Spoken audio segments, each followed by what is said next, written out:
Alors, scénario 3, la pression oblige la junte à quitter le pouvoir, mais qui prendra la relève? Qui prendra la relève? Pourquoi la junte va quitter? Pourquoi? Les attaques de samedi ont constitué un défi plus grave auquel le régime militaire a été confronté depuis des années. Mais je pense qu'ils s'attendent quand même, hein. De nouvelles attaques pourraient accentuer la pression sur le gouvernement militaire à mesurer que les mécontentement de la population, à mesure que les mécontentements de la population s'intensifient. Moi, je trouve qu'il y a beaucoup plus de soutien que de mécontentement.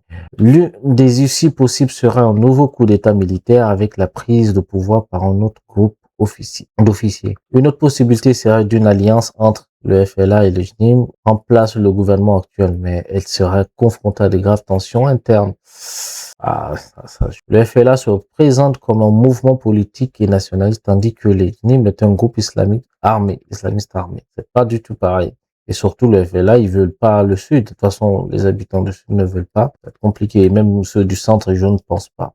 Les groupes séparatistes et islamistes du Mali entretiennent depuis des années une relation en dents de scie qui remonte à 2012 lorsque la rébellion séparatiste des ethnies Touareg a été détournée par les militants islamistes. Et c'est ce qui se passe actuellement avec je dirais pas séparatistes, mais c'est pas aussi des rebelles, mais des mécontentements des peuples, où les islamistes sont venus les accaparer beaucoup pour les utiliser pour faire cette guerre ou ce terrorisme. Un porte-parole du FLA avait auparavant qualifié les combattants du JNIM de cousins, ajoutant: nous avons un ennemi commun, nous devons donc nous regrouper sous une même bannière. Mais le chef de la FLA, Saïd Ben Bella, a déclaré plus tard à la BBC qu'il n'y avait aucune fusion. Tous les drapeaux que nous avons ici sont les nôtres, pas ceux d'Al-Qaïda. Ils souhaitent fusionner avec nous, ils doivent se retirer de l'organisation mondiale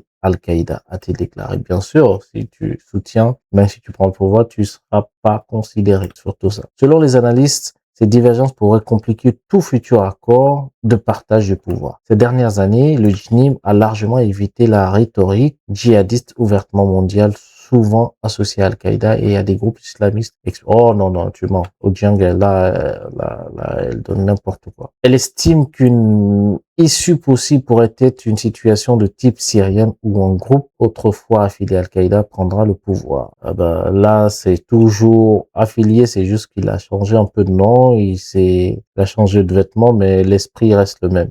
Le dirigeant syrien a été critiqué par certains islamistes radicaux pour leur laïcité excessive.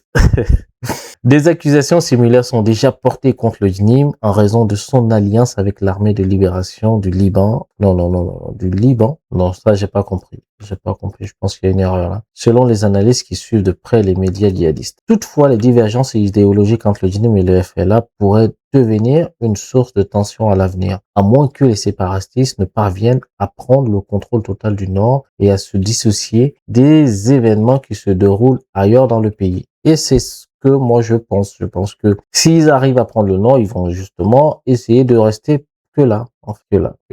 C'est ça. Et puis, vous avez la zone où se trouve beaucoup plus de peuples. Et puis là, il y a l'autre partie du sud du Mali. Voilà les amis. Donc, pour le moment, tout ce qu'on sait, qu'on a appris, c'est que, enfin, ce qu'on a vraiment de confirmer, c'est que c'est Kidal qui est tombé, même si toutes ces villes ont été attaquées, donc Kidal, Gao, Sévaré, Kati et Bamako, mais la ville qui est tombée, c'est Kidal, parce que il est très difficile de la protéger, en soi. Gao est menacé, et si Gao tombe, c'est pas bon. Après, derrière, il y a Tombouctou qui sera attaqué. Donc, j'espère que l'armée malienne, et j'ai vu quelques vidéos aujourd'hui, je crois, où il y a eu des bombardements conjoints de l'armée malienne et l'Africa Corps, certainement sur les militants qui se dirigeaient vers Gao. On va suivre la situation de près, mais sachez que la situation n'est pas du tout facile et que l'armée malienne fait son boulot pour sécuriser l'étendue du territoire, même s'il est très vaste et que ça demande